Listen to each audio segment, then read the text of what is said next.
Welcome to the Meditation for Transformation podcast. I'm here with my guest today, Loretta Rossiter. Welcome, Loretta. Hello, Christopher. How are you? I am so grateful and excited to be having this conversation and connection with you. Um, you really impacted my life in such a positive and transformational way. I'm really happy to hear that. I'd love to hear about how that's unfolded for you too, if you feel like sharing the experience.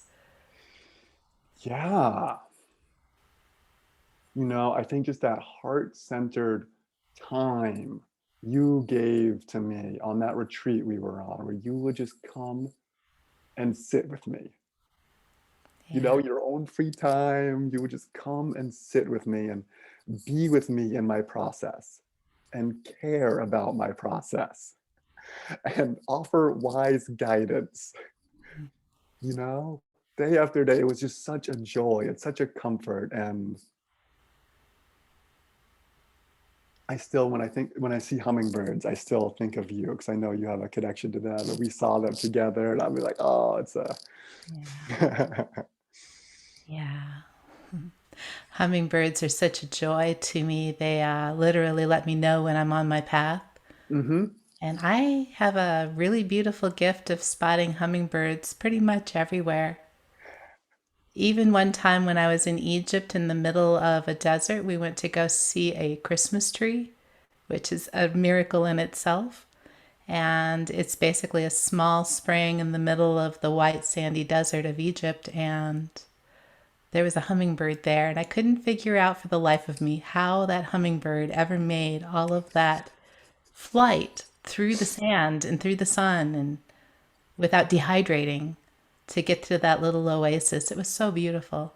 It was Mm. really a special moment of finding that it was an unexpected delight. Yeah, just that magic that lets you know you're on your path. Yep, yep. I can really relate. When I purchased this home, I was in the backyard and a hummingbird came in and I was like driving away and I kind of pull over and I'm just doing some detail stuff and a hummingbird comes right to the window and I'm like, oh, cool. I think I found the home. I think I found the one. Yeah, Yeah. yeah. It's always special when the hummingbird comes up and hovers at the window itself. I used to have that happen. I used to live in the Amazon jungle in Iquitos in a little apartment with my husband Malcolm, and the little hummingbird would literally come to the window and float there and cheep in order to get my attention. And the moment that I said hello, then he or she would fly away, and this was a daily thing for about a week. It was so sweet. That's so amazing. I love hearing about that and I just love to connect other people that feel those winks from the universe that let them know they're on their path. Yeah, and that's exactly what they are, the little nudges and little winks to let you know and reassure you that you're doing fine. Even when you tell yourself a story, you're not. Right. I see it and I just like, it's just a raise up, look up. Thank you. Cool. Yeah. We're on track. Hmm. Is there any other way that shows up to you? You feel inspired to share, or are there other connections like that? Santa Claus as well. I suppose I can talk about Santa Claus. I was in a friendly debate with somebody the other day on, there's a new app called Afterglow, I believe it is, and they were saying Santa Claus isn't real. And I'm like, well, my power guide Santa Claus politely disagrees with you, and he's really sad that you can't see him.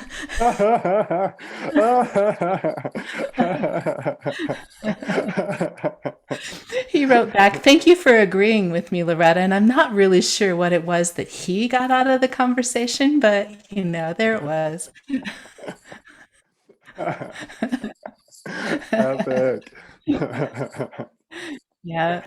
I even saw Santa Claus once in Tunis, and as we were walking by the door, I couldn't believe it because Santa Claus is out there, and it's South Africa, and I saw it in just the littlest village, a Santa Claus decoration on the wall, and I'm like, Malcolm, is that Santa Claus? I had to laugh because I just have a real gift for seeing that as well.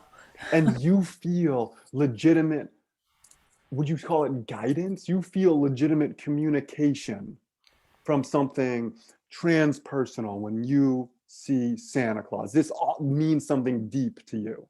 And I would say it's not so much communication, it's Okay. more connecting with my environment with an open awareness. I'm present with the environment enough to notice. Those are the times when my mind is silent and I'm not spinning in my head. I'm actually there with my environment and able to pay attention to those details and see life in a little bit more technicolor, a little bit more larger, hear it with more clarity, be more aware and in touch with my world. Awesome. Yeah, so more Awesome. connecting. Awesome. And I love that you're sharing this because it's a hard thing to share. And I know since you turned me on to it in a large way, I'm so happy we could have this conversation because Yeah. it's a hard thing to share. 'Cause for me, it's so personal to then share.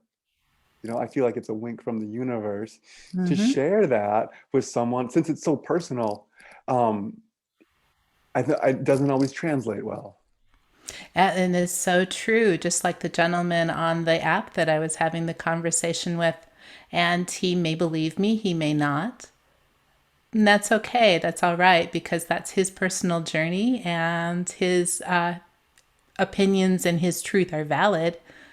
So I give him the space to have that. But I'm also happy to be playful with it with a little wink and a nudge, like, you know?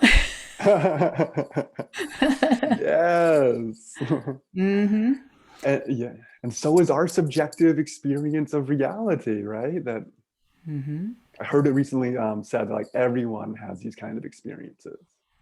Yeah, and I'd like to hear you explain to me a little bit more subjective versions of reality. Can you expand on that a little bit for me so that I understand what you mean by that? Sure, I think the meaning I derive, and to me, it feels like communication. It hmm feels like, it feels almost like reality is this living conscious thing, and it's, they're telling me, like you said, you're on your path. This hmm is it, through communication, through a symbol that has meaning to me, through whatever it is I see, that hummingbird, those Yeah. numbers, my birthday. Why is my birthday on that license plate when I'm hmm wondering if I should be taking this road? Oh, hmm cool. That just feels, the feeling is, this is the way. Excellent. Right. We're on track. No need to Yeah. worry. It's all Yeah. good. And it is really all perfect, even when I'm busy telling myself stories that it's not. It really is perfect. There's no doubt in my mind that divinity has a grand plan for everything and that I'm on my path. I can't Totally. not be on my path. It would be impossible to be off of my path because I'm busy doing what I'm doing here in this present moment now. I love that. And even us thinking and feeling that we're off the path is a deepening of our relationship to the path. Yeah. Finding it again. Yes, Loretta. Yeah, yep. There's a Love certain amount of acceptance and excitement telling yourself you're off the path. it. It allows you to be the center superstar, and the star of your little drama. But reality is, we're really on our path. Yes. Can I share with you one more? Okay, last thing. We'll change this other way. One more wink that I see from the universe, Sure. how it's evolved for me. hmm Okay, so I will see a flash, a small little flash of light sometimes. Obviously I can't control it, but it's a small little flash of light. And hmm maybe it's an important conversation or, something's unfolding. And it feels like the angels to me. Yeah. hmm Yeah. Yeah. We are in divine communication with angels all the time. And I always bring that in a lot about how angels are literally all around us. And they love nothing more than to be noticed, recognized, and seen. Because sometimes they hide out in the little corners, right? And they have soft voices sometimes. and are timid and shy, but nonetheless, they are angels. And we have so many angels all around us, including ourselves and yourself. Those little helping hands and support. Hmm. Hmm. You've experienced them as timid and shy at times because there's different classes, right? You know. Geez, there's just so many different kinds of angels. It's even impossible to even explain all the Okay. interdimensionalities of all of that. Okay. There definitely are different classes of angels if we go with the archangels, and I don't know enough to really talk about them. But then there's also an angel in the puppy dog and the little kitty and the Oh, bird that, likes to sing. Those are angels as well. I've heard it said there's an angel for everything, right? If it is all the divine. Yeah. Wow. It couldn't be anything else because we're all divinity. Oh, it's so amazing. Oh, Hmm. I'm so happy to have this conversation. Yeah. So I did I'm trying to like ground and take action, there's do a lot of meditation and a lot of spiritual practice, and I'm like, okay, I need to like translate this into physical action. How can I do this? So Hmm. first of all, I'm so grateful to have this conversation with you and just taking steps in my life to translate the inspiration of the spiritual practice and that connection that I have to the divine from the vertical into the world. And this podcast would be an example of a medium of that, bringing it into a digital world and allowing people to interact with it in the physical form of the computer, but then bring it back into themselves in that mystical way, which may or may not influence them to see life in a new and different way. Yeah, Yeah. let's hope. Yeah, well, I'm all about supporting that. That's why I'm here. I just wanted to come and support you in your journey in this process with this and Oh, see what grows. I'm I don't so know. grateful. Some of the things, some of my favorite memories are being in the jungle against a tree that's named Caparona. Yes, I think I met that tree. Yeah, Capirona has a smooth, slippery bark. It's green, things slide off of it. And I used to hang out in the jungle with my back against the tree with a mapacho, and I'd be smoking, which I don't really smoke, but I'd be smoking my mapacho out in the jungle Yes. and literally watching me feeling very grounded against the tree, feeling safe with my back protected with the tree, and then watching those smoke rings just take and flicker through the shadow in the light, and I would see them take and become very ephemeral. Ephemeral. I'm saying that probably incorrectly. No, ephemeral is correct. And shine and shimmer and then dissipate into a larger space. And it's a little bit like that, right? Bringing that knowledge down into physicality is grabbing that and making it into something solid and then releasing it again and letting it be ephemeral. Hmm. Yeah. Those are some of my very favorite memories. Hmm. Thank you for sharing. You live in such magic. Just my experience of the little time I shared with you in Peru was such magic. Yeah. I really feel very blessed. I was feeling very stuck.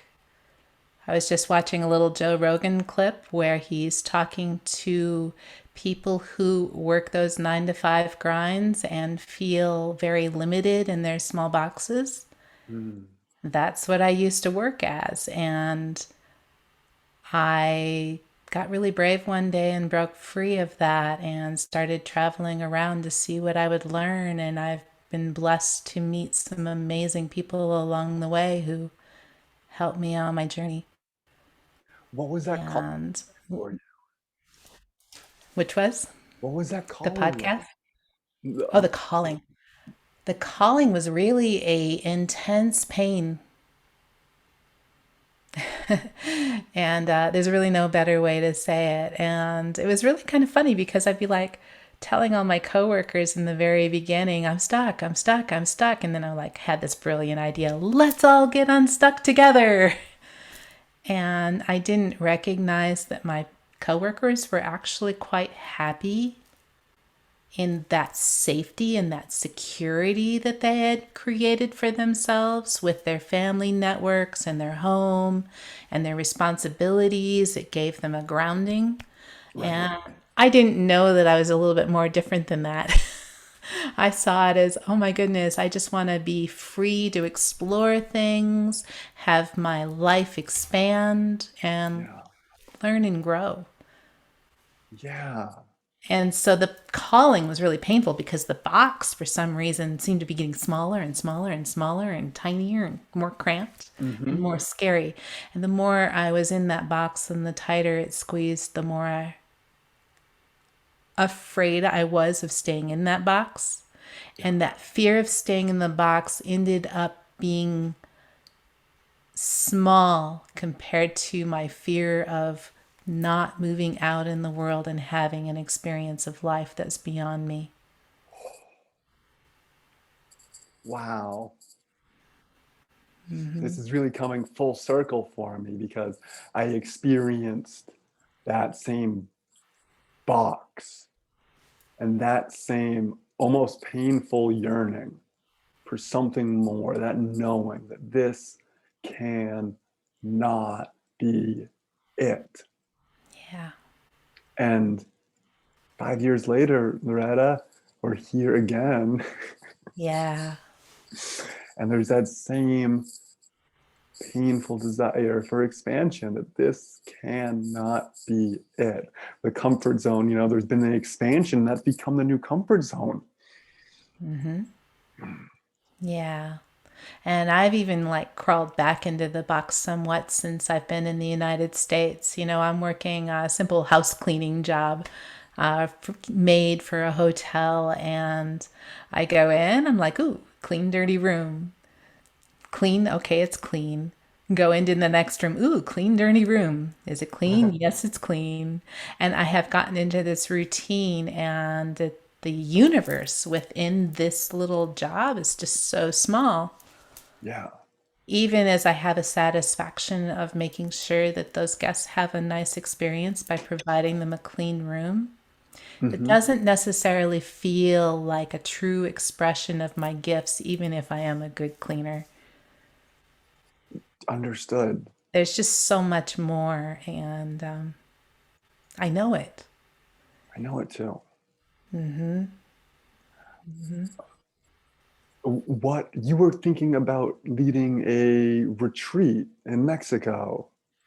Well, actually, not so much leading a retreat in Mexico, but thinking about just asking a bunch of friends to come down and join me and having the itinerary set up and allowing them to, you know, pay their own way as they go along rather than paying me. I just want some people to come and join me because I have this amazing little adventure in Boquillas, Mexico, where we get to cross the Rio Grande on a raft, ride some burros and horses up to this cave, and spend time in an actual crystal cave that's in crystal.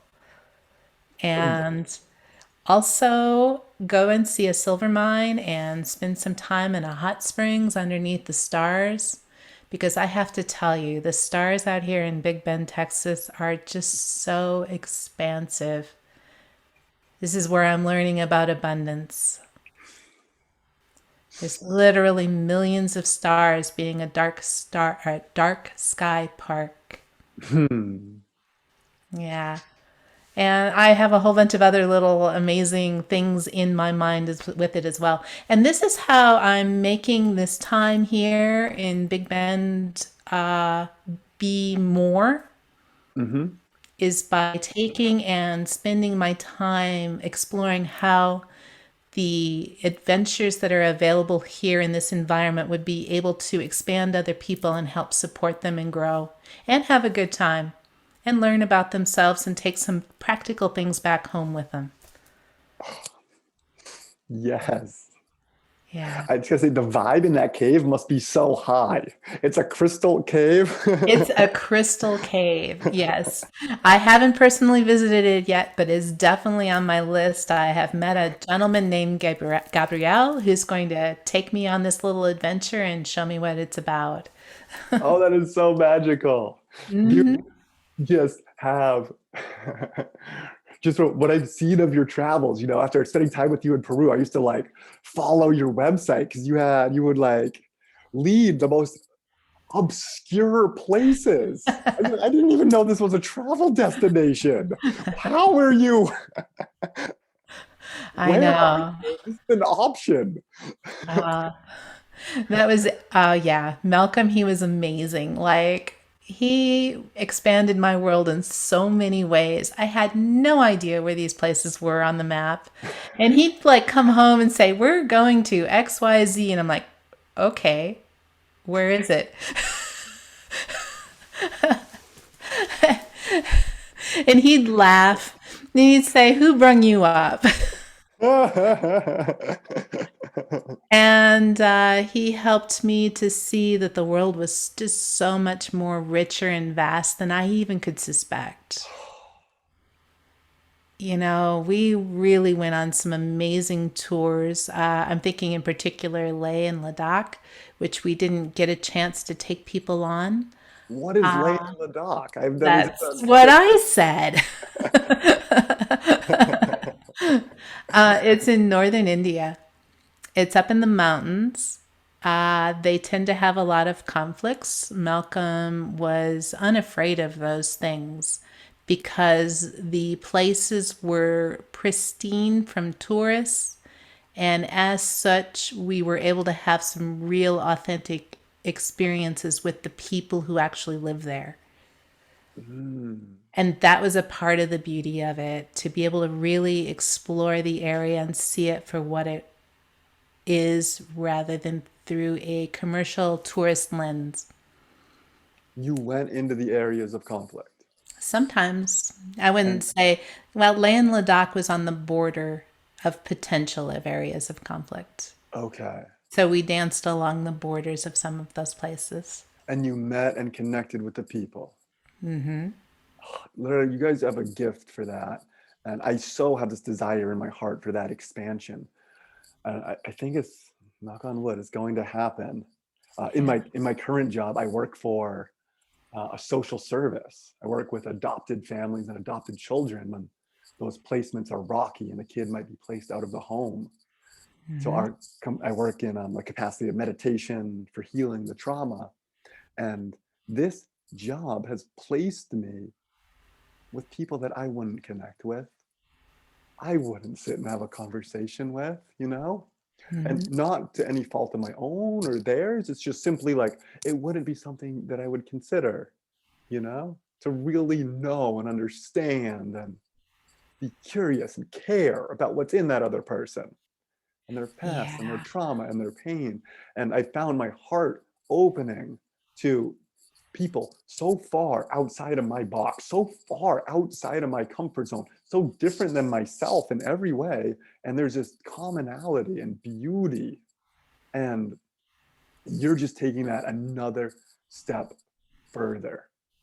Like, you're taking that so much further into the world. Yeah. That was really a gift, to be able to sit there in other people's realities for a while and see what their experience is of life. I was just saying to a group, I spend a lot of time with this group. We're working with understanding systemic and institutionalized and individualized racism.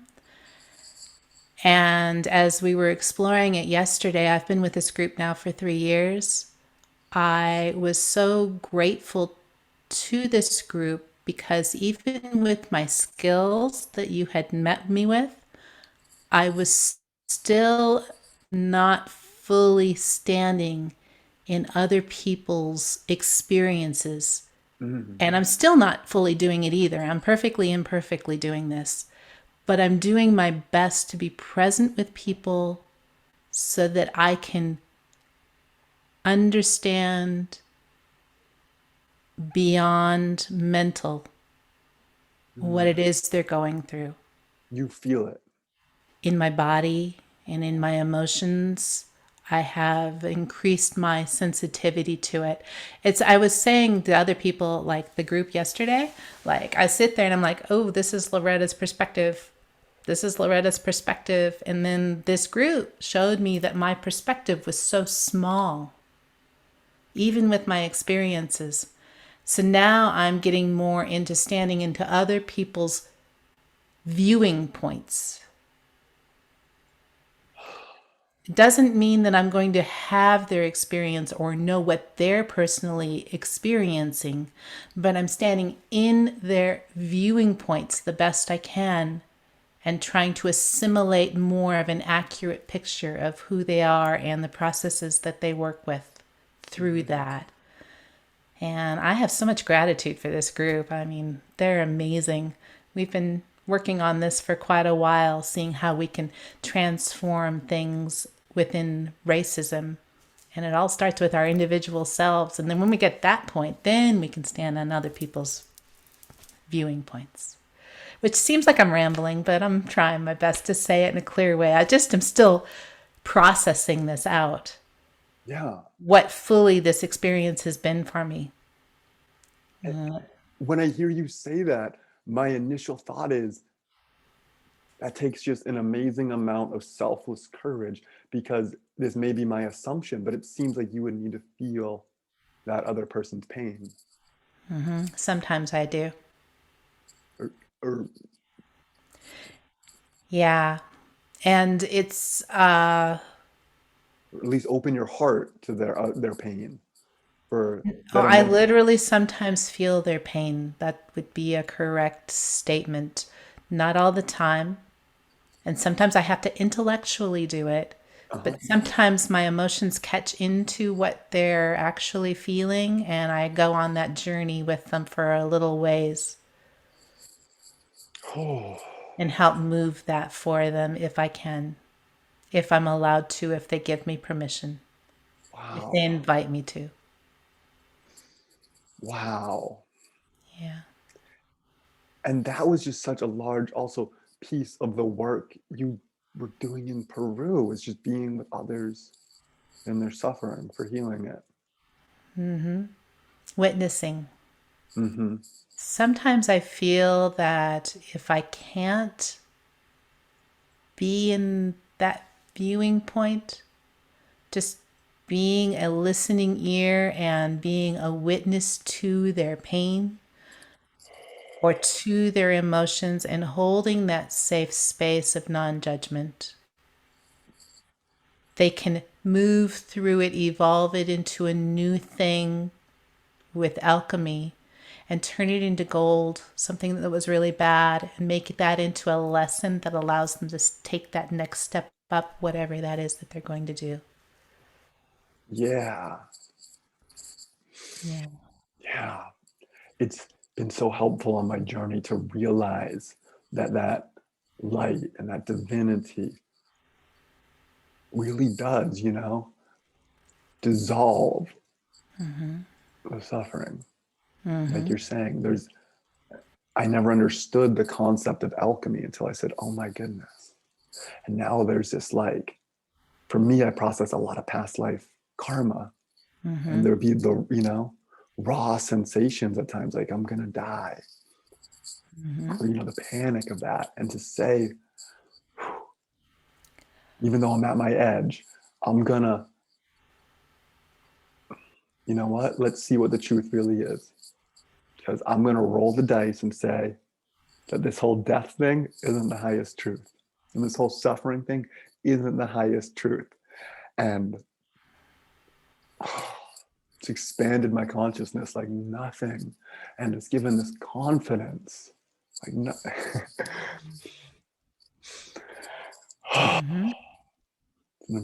Yeah, and just like that, that's how you have expanded the borders of your universe so that you can interact more fluidly and gracefully within it and interact with others more fluidly and gracefully. Mm, yeah. Yeah, that's the key. That's the key. And I was gonna say, you guys really kicked it off in Peru, man. You guys kicked it off. My life was not the same. My life was oh, thank you. You're welcome. It's always been a joy to hold space. It's a real honor.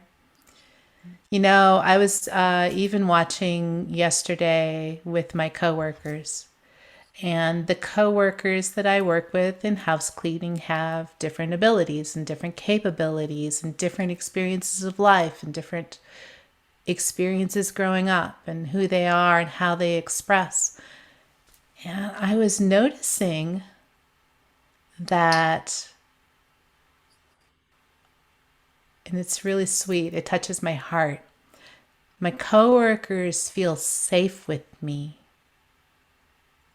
so that if I need to give them a critique on perhaps how they clean the room, maybe some things that they missed, they feel safe with me and don't feel insulted by my sharing what could be improved. Mhm.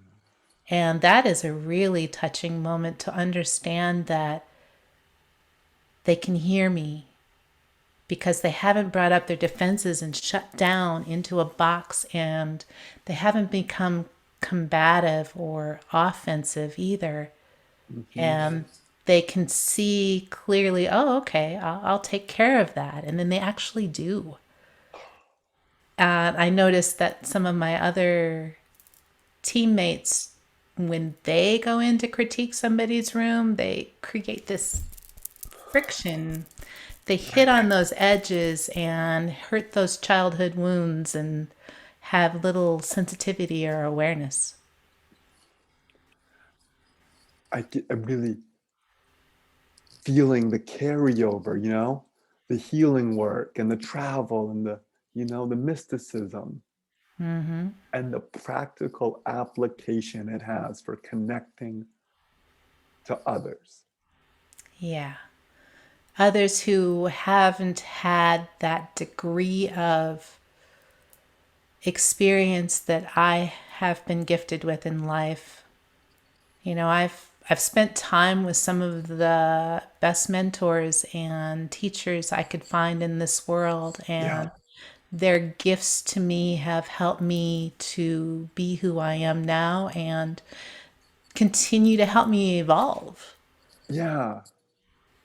And I don't have to expect that my coworkers are interested in any of this kind of thing. I just am grateful that I can hold a space where they feel comfortable and confident with me to be themselves Mm. and not be in fear or shut down. That doesn't mean I do this perfectly. Do not think that I am like a guru at this. No. But it's a practice, and it's something that I continually work on improving. And I'm aware, self aware enough to know when I missed the mark to Mhm. try it again. I so love that. I so love that. It's the fruit of our healing labors, that kindness to all. And it just became, in my process and, in the really intense yoga that, has the intention to heal all your karma across all lifetimes. And Mm-hmm. be careful what you ask for. Yes. In that intention, in my process, I noticed it became a comfort zone. I'm good. Not good, but like I'm oddly comfortable hanging out, meditating, healing extremely uncomfortable things, and not going out and then sharing that healing with the world. All these different aspects of me and my being, my psyche, everything my soul's been that I've Mm-hmm. healed. I was good at doing that in meditation, but not so much going out into the world and then touching upon those aspects. And I became aware of this wall that I had. And, from trauma, right? From Mm-hmm. incarnating, with being burned alive, of course you're going to be like maybe a little socially awkward. You might be a little standoffish. Like it's not, but to Hmm. want that to prioritize that connection more than the fear, and to really prioritize that friendship more than the fear, to be friends with everything. Oh, that's my aspiration. Yeah. And I, like you're saying, I don't do it perfectly. The best we humanly can. Yeah. And with those who want to interact with that as well. Mm, Being mindful that not everybody is about all that, right? Some yeah. people are really addicted to their anger, or some people are really addicted to their resentment or their hostilities or their hatreds. I can say that because that's my own personal experience through life. Believe it or not, I was an extremely hostile and not very kind No. person. No. Seriously, I No. Get the line corrected. 100%. 100%. I can guarantee there are people we could dig up from my history who can testify.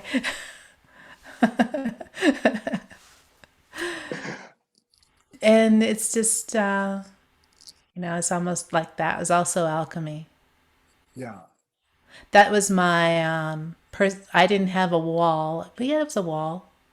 Was it a very, it was a wall that wanted space.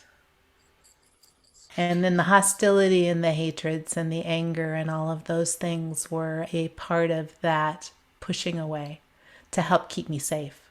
Yeah. I don't know why. I'm not really sure why I felt that way because it wasn't like I had a terrible childhood or anything like that. Uh-huh. Just an awareness that things weren't safe for me in my vulnerability as a That's child. And then learning to be comfortable with vulnerability later. I mean, that's been a gift as well. I can relate. People used to tell me like, "Hey, I heard, you used to be kind of angry or aggressive or a jerk prior to traveling to Peru, prior to those mystical adventures." Yeah. So, Yeah. yeah. I can't believe I can't see it in you. So that's really, Those days are long gone. Although I have to say that every now and then, when somebody comes along and hits on a rough edge that I haven't quite worked with within myself, hmm it'll flare up. yeah, And it'll flare up in the look on my face and the sternness of my eyes and the set jowl. And it's energetic as well. Like I feel like this little force field come, just go, yep. all right, I I'm here. feel that in the wall. Yeah. I'm in my bubble.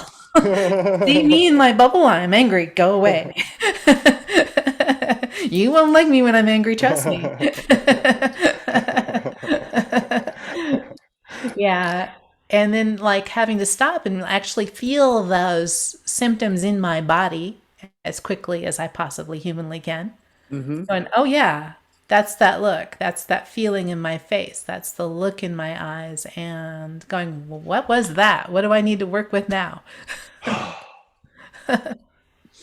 Yes, I love it. And I'm so grateful for this conversation because there's this expansion in the mystical world. There's these little sects, little tribes of beliefs, and there's so much positive growth that I've received. And there's Mhm. also this us and them mentality that's been my experience Yeah. uh, of how so it's so awesome to connect with you, Loretta, and your mysticism and just the commonality of the human heart. Yeah. Yeah. What are some of the commonalities of the human heart? I'd love to explore that a little bit more with you. Can you please share? Yeah. I think we can just feel it right now. Like there's just a connection. The connection at our heart of just shared experience, shared love, shared understanding. And once we get past the social image and the concepts and those walls and the self-protection, I would say once we get past the things that, we see ourselves as superior, but we're really insecure, you know, the things that cover up our insecurity, once that falls away, we just get to hang out. We're not different. And I'm so grateful for you to just hang out and just not be different. Like, what's Yeah. That is the joy. I feel that life, well, I was taught this here this last year. I was hanging out by a little pond by myself after a lot of time spent by myself these last 2 years up to that point. And I was alone and lonely again. And I was looking at the pond and I'm like, well, what can I do here? Because I've got nothing to think about. So I just started like defining and naming everything that I could see in the pond, one after the other. I'm like, okay, reflection of sky on water. Then I'm like, okay, little ripples. What's causing those little ripples? Oh, there's some water bugs. Interesting. Oh, look at the dead leaf on the bottom. Is that a snail on that leaf? And I was literally like defining things bit by bit by bit. But there was nobody there to say, hey, look at that. Share this experience with me. Can you see the beauty from your eyes from that angle in the same way that I see it? What do you have to add to this? And I feel that there's a lot of inbuilt human need to interact with each other in ways that are connecting. mm-hmm. And often it's in those shared little experiences of looking and naming and defining and exploring life. Yeah. Has it been your experience that on your path of mysticism, did it all become isolating for you? Because there seems to be this kind of like, you know, like you would say, you leave the village and maybe Yeah. go to the monastery, then the monastery becomes a cave, and then the cave becomes a comfort zone, and there's a expansion. Yeah. Spending the 3 years, 3 months, 3 days, 3 minutes, and 3 seconds in the cave. Silence by yourself. Silence by yourself, and grateful for the people who take and supply the simple meals of rice outside the door and the water supply. I feel that that would probably lead to that point where I was sitting by the water that day.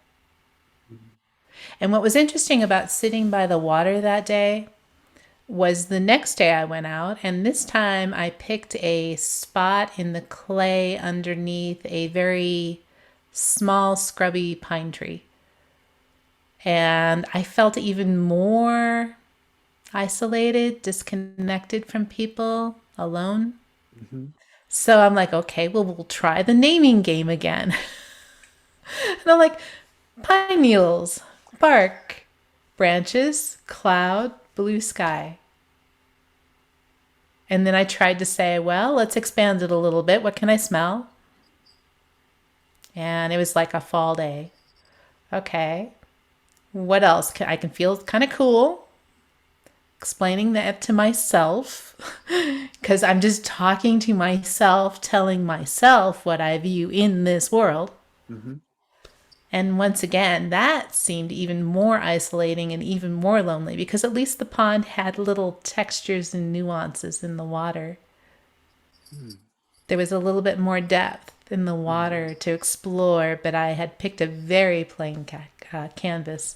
And that's what caves do. They deprive you of your sensory abilities and you lose track of time Mhm. and you lose track of space. And you even lose track of what human voices, I am sure, sound like after a while. Not that I've personally done the cave, but based on my little two jaunts into these things. Mhm. And if I were to come out of a cave, I probably wouldn't bother telling anybody about any of my experience or any of my lessons learned from it because I'd be like, let them learn for themselves. Mm, yeah. We have to go through it ourselves. Got it. We emerge. Beautiful. Thank you. You're welcome. So what, Loretta, do you think are the steps to this kind of dance of we feel the box and we expand and then we feel, we get another box and then we expand. Is there kind of just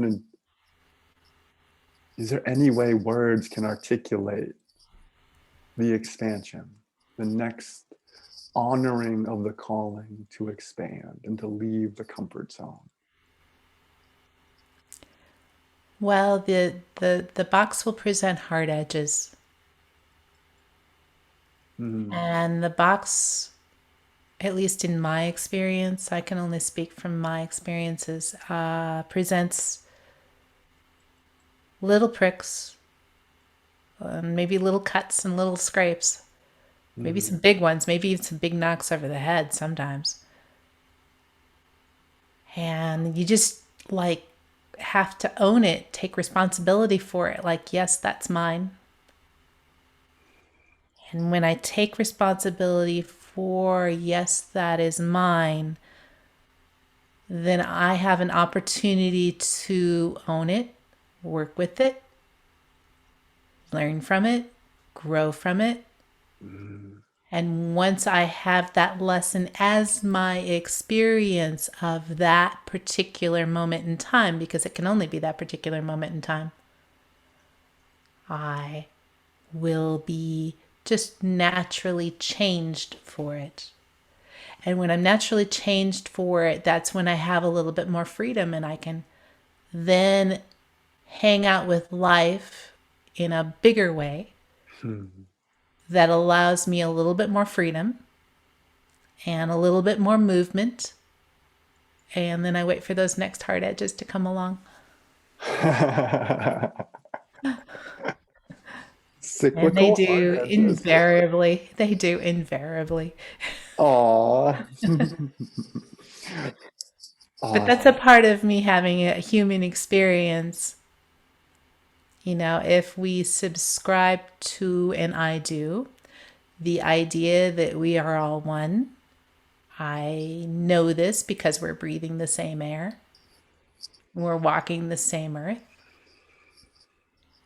and we are connected through the mysterious energy that animates you and animates me and animates the giraffes and animates hippopotamuses and animates hippopotamuses with wings because why not? And that connection, that natural oneness that we all have. But that being said, so I have a spark of God in me, you have a spark of God in you, and then we're human beings in human form having an experience, learning about life and our unique perspectives, our unique ways, and our unique spaces. Mm. And that's how we grow. And that's how we experience and expand our lives and learn more about life. And I think that that's God learning about God, or None of life it's learning bad, about huh? life, or source learning about source, or however you want to word it. As you're saying this, I'm really feeling that none of it's bad, even though I found myself in another box after I that I didn't know I was in. This is the process of learning. Yeah. It's not bad. It's not a problem, even though part of me is rather upset. I was in a box that I didn't know it. And I'm still in the box and I haven't figured out how to get out of the box. And it's not Mhm. bad. This is my process. Thanks, Loretta. You're welcome. You're just on the path of growing whatever it is that you're learning is your experience. And when it's time for that experience to be done, it'll change into a new experience because we know that life is constantly changing and constantly flowing, and we're constantly growing and glowing. I don't know why I'm saying glowing, but glowing is there with it. I suppose it's the light being in us. Wow. Thank you. Yeah. So just a little flow, a little fluidity. I always like bringing flow and grace and ease, and uh, a lot of people are resistant to it. I don't know why.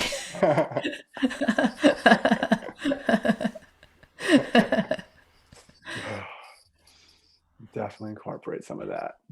Yeah, Definitely. grace and ease. Oh, beautiful. So you were saying, we were talking before the show, what's your connection like? Do you feel just a connection to all the representatives of the infinite or the representatives of divinity? Or are there a couple that kind of, come at a certain time? Or are there any you feel Wow. closest to? If I were to like feel representatives of all of divinity, I'd be one busy person. Because there's just like literally multitudes and multitudes of planes of existence and being and dimensionality. People who say that there's a three-dimensional world, I do not understand that. I just like every time I hear somebody saying the 3D reality and we're going to upgrade to 5D, and I'm like, why haven't you upgraded past 5D already? Loretta's got way more than 5 dimensions going on here. And we all do. That's the thing. That's the box, right? Oh, whoa. This is expanding my consciousness. Oh, okay. That's what I'm saying. And so, do I have, yeah, the emotions, the dimensions of the emotions? Emotions are very energetic. They work really hard to get our attention to help us move. It's right in the emotions, Mm-hmm. motion. And so I see spirits of emotions quite often No way. moving through people. What an interesting representation. Thank you for sharing Yeah. So if I see the spirit of sadness, that. Mm-hmm. I'm aware sadness is there and I can support sadness and welcome sadness. Or if I see the spirit of anger, sometimes I hide from anger. Anger scares me. And I behave in ways that I shouldn't when people are angry. And I'm very aware when they're angry. Yeah. But I'm learning to sit with anger as well. It's okay. It's a valid emotion and it's working to get heard or noticed. I can take back to the racism work that I'm working with, and I see some of the people in my group feel extremely angry about injustices, Mm. and that the anger is a valid emotion for those things because it's asking to be honored and asking to be respected, asking to be cared about, asking to be treated. Treat the individual feeling the spirit of anger as a human being. Mm. Yeah. Not always easy because when anger starts whipping around, I don't know. I still fall into fawn. Oh my gosh, let me placate you, or freeze, or hide, Mm-hmm. flee the best I can.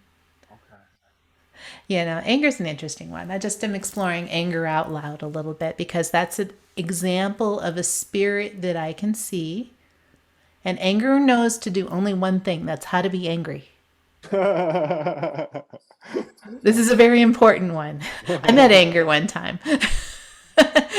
He was this little red fireball with big, huge eyes, and he had big, long flames hanging out with his arms, and he's just jumping up and down, angry. I know. And I'm like, oh, you are so cute, anger, coochie coochie coo, as I'm tickling underneath his chin. And because anger can only do one thing, it just got more angry. Wow, even as you played with it, even as you loved it. Even as I was loving on anger. Mm. When I work with people and they're angry, I always just say, like, what, what's underneath it? And it's been, the training I've received is Like, I'm super, you know, upset. And I just had such a wise mentor that would say, that doesn't feel vulnerable. The anger is protecting you from what's underneath it. Feel the next layer below. Go, oh no. You know, and it was the shell of my ego would start to break open as I would go underneath the anger. And as I would get to the pain and the fear and the sadness, and those begin to dissolve. Mm-hmm. So does the anger. Mm-hmm. Yeah, Yeah. yeah. That's a big part of it, right? Having somebody to be able to sit with, in communion with, and connect to hold that safe space while those vulnerabilities are explored. Mm-hmm. And Loretta, you were the person that told me I was going to work in this capacity. Mm-hmm. I'll never forget it. I'm so grateful for it. You're welcome. You're very Mm. welcome. I'll just call it like I see it. I mean, it was obvious to me. I knew that it would maybe take you a little bit to catch up, but Oh, I was on the phone with and you know, I came back from Peru and I was like, I'm gonna do that. Awesome. And my ego just got a hold, you know, it was where I was in the path. Mhm. And I was on the phone. I was on the phone with John Jones doing a session with him. He's pretty psychic. And I go, John, I really just want to do, you know, for a career what, you know, like the healing work, like these mentors I have do. Mhm. And I was like, he's like, doesn't even hesitate. He's like, it is not a it is not a question of if but when. I was like, okay, Very cool, man. wise. Question two, what's up with this painting job? Again, without pausing. True God aligned humility.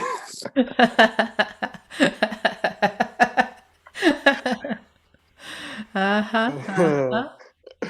Working Oh, these jobs is the fast track to humility for sure. I don't know if I needed to be knocked back into the housekeeping career, but boy, oh boy, having people, and I'm just like maybe stealing the little train of thought here in the story, but I just saying, having people see me as a non entity or the towel gatherer or the maid, and sometimes not necessarily respecting the space because, oh, the maid will get it, has been really interesting experience. I'm learning so much from all of this. that is, he really seems like the direct path to, that really seems like quite a direct path to, wow, that would not be easy, Loretta. Yeah, I didn't know that housekeepers work so hard. And I'm sure painters did as well. And I was just using the commonality because I'm sure that there were things about the painting that helped you be who you are today. Yeah, you know, I call it the humbling hand of the divine, or things I wouldn't want to occur in my life, things my ego would not have chosen. And thankfully, I have the mentorship and have done the work to begin to harvest the lessons from what life is trying to teach me. Thank God for that. And that doesn't stop my ego fighting tooth and nail sometimes. Yeah. It's like, hey, you know, excuse me, it's all infinite potentiality. Do we have to have this limitation? Uh huh. Uh-huh. Yeah. But we don't have to. Yeah, yeah. Well, I'm working on not holding on to any of these things. I have been working these different. I'm not going to trivialize them and say they're unskilled labor. House cleaning and caring for and being a maid and caring for a hotel in that way is actually very skilled labor. And it's also very physical labor. I wouldn't ever want to demean it. But working these jobs that are more, I'm going to call them common. And the reason why they're common is because they're so darn plentiful. There's so many rooms in the United States needed to clean. They're common. Mhm. Working these more common jobs has been just a season for me. okay, I've learned this from this place, now I'm learning this from this place. What did I learn from that place? And assimilating it together into a life philosophy. It's almost as if the cleaning maid has become a philosopher of life. And really, because the house cleaning is such a physically demanding job, being a practical philosophy, being something that I can connect with my coworkers who haven't necessarily been out playing on Jupiter. Hmm. You know, they didn't hang out on the rings of Saturn like I have had the ability and the grace of God to do. Yeah. Yeah. I went through a lot of those type of jobs, just trying to find my place in the world after going, spending time in Peru and Mm-hmm. then really committing to the spiritual path. And one of them was a tree service. And I lasted 3 days until I Uh received karmic releases through the rather direct grace of Kali. huh. It was so miserable. It was raining and you're cutting, from that was my experience, raining and you're cutting trees and moving heavy like limbs into a chipper. Mm-hmm. And it was raining and I'm like, please, karmic releases, like, please, this isn't my thing. And it was triggering a lot of war karma with me in me. It was just this is how I was seeing it. It was like a group of dudes kind of working in unison and Mm-hmm. very physical again. And on day number 3, I got on my longboard with my puppy. And when you get on a horse, they're kind of quivering. They're like ready to go at the gate. Uh-huh. Uh-huh. He's quivering. I'm like, dude, you don't normally do that. But anyway, hop on with him. He needs exercise. And he takes off as a sprint faster than normal and then sees a cat. And I start to get speed wobble on the longboard. And he cuts it right for the cat. And I just go flying. Oh And I my. land on the pavement and separate, the collarbone from the top of the shoulder blade. Wow. And my arm's in a sling. I'm there the next morning. And I'm like, and that job I just so was asking really quite adamantly to no longer be employed at. The guy just looks at me and goes, nope. That is the hand of Kali. And I want to like share with you. So like there's a place for everybody in this world because I had some friends send me a book that's devoted to the art of trimming trees. This man is so passionate about trimming trees, and I'm not sure what the name of it is, but what he's actually doing is he will go and he will commune with the tree and he will sit and look at the tree with a lot of intention and a lot of care. And then he will carefully choose the branches that are going to come down, and so it can sculpt it with the wind. That is special. And when he takes and he sculpts these trees, he actually has diagrams in the book of, this is a butchering job. And then this is what this can look like when it's done really well. And it brings the form and the grace of the tree out. And not only does it do that, but it also takes and allows that wind to blow through the tree so that it doesn't get caught in a space where it can cut short its life. It extends literally the life of the tree. And he does it as an art. He practices this as an art. And his big book really is a testament to it. I learned more from this book reading through how he goes about communing with that tree than a lot of things here lately. It's a beautiful, beautiful book. And it's really funny that you're begging Kali to get you out of this anything universe. And meanwhile, there's this amazing person in England who I've even got the book. It's even signed by him. He's got such pride in his work. I can feel that the sacredness and the beauty of his work with trees as you speak it. Mm-hmm. Like, feng shui is just a word, but there's really just There's a power in that. Mm-hmm. Something I so respect and have not yet cultivated within my own being. I'm like, oh, God, I love, a well-shaped tree. I love good feng shui. And I'm like, my divine feminine's still not quite on mine. Yeah. Working on Ah, we're all a work in progress, you know. I know I'm definitely not perfect. it. Mm, Not by a long shot. I just know that when I first originally went on this path from being in that stuck place, it was just in so much pain because I had made a decision that I wanted to be a better human being. mm-hmm. And how do I go about that when these automatic patterns just flare up and create tension in the world Mm-hmm. around me? And so I spent a lot of time working on how to be a better human being without even knowing what that meant because I needed to find, I thought at the time, role models of a good human being. Mm, And what I've discovered about all of that is the best I can do is just see when that action is being role modeled for me and see if I can take that in as my expressing because those actions are small. mm-hmm. I can't role model an entire human being, but I can role model those actions of being a good human being Yeah.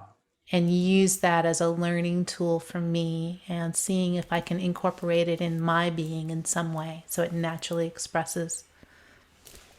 I wonder if you have an answer to this question because when that conditioning moves, those patterns you're saying that kind of we can't control, that just come through us that are negative, cause suffering for ourselves and other, when all this conditioning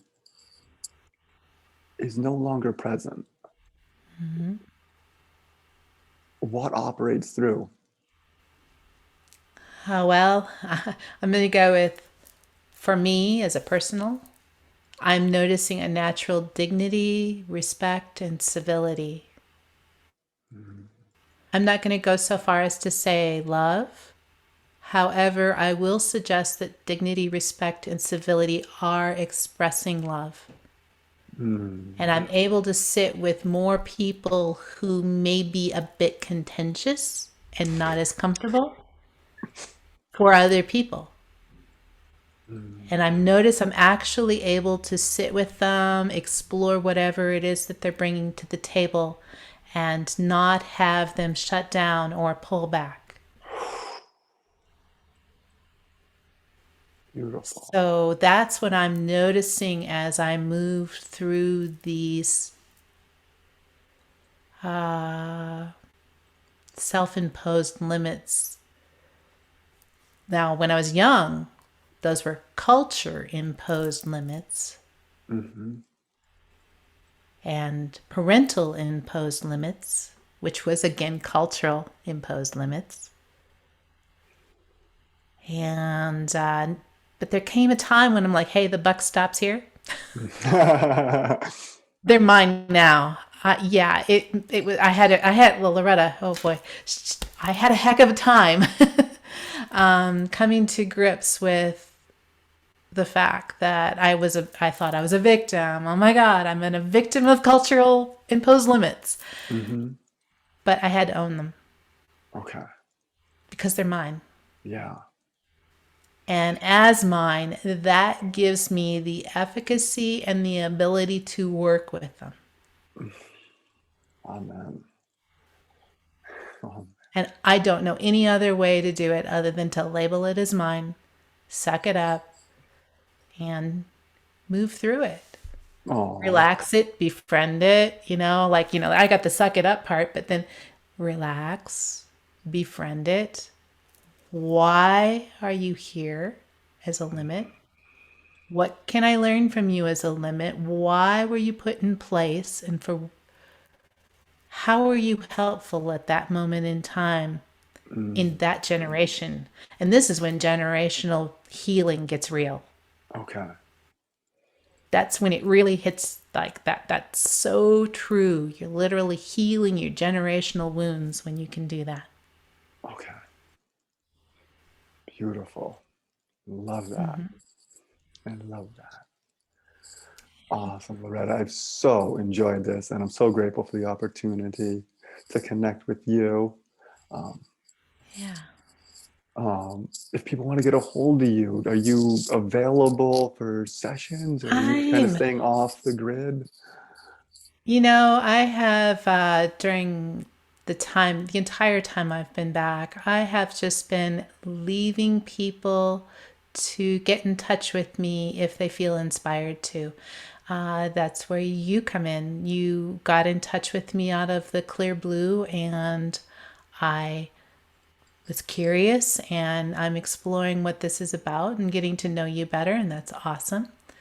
And I hold that same thing for anybody else too. I'm not holding sessions. I don't take money for these kinds of spaces. If people want to explore life with me in whatever capacity that is, I will do my best to make space and time when I can.